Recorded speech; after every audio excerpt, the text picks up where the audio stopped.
You ask Tiger to calculate. This deals with finding the midpoint between 2 points.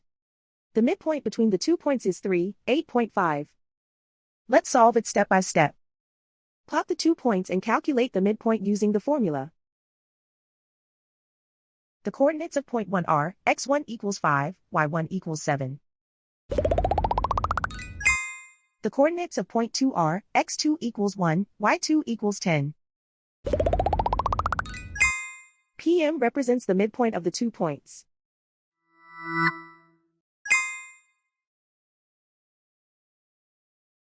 Use the x values in the midpoint formula to find the midpoints x.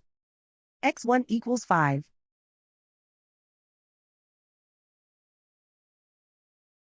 x2 equals 1.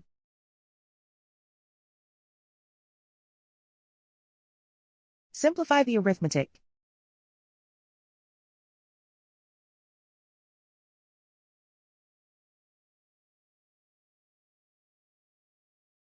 Use the y values in the midpoint formula to find the midpoints y.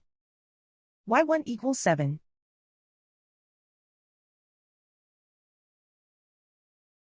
y2 equals 10.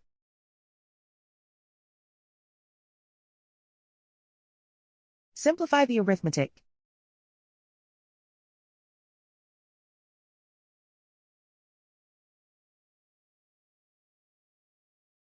And so, the midpoint is 3, 8.5.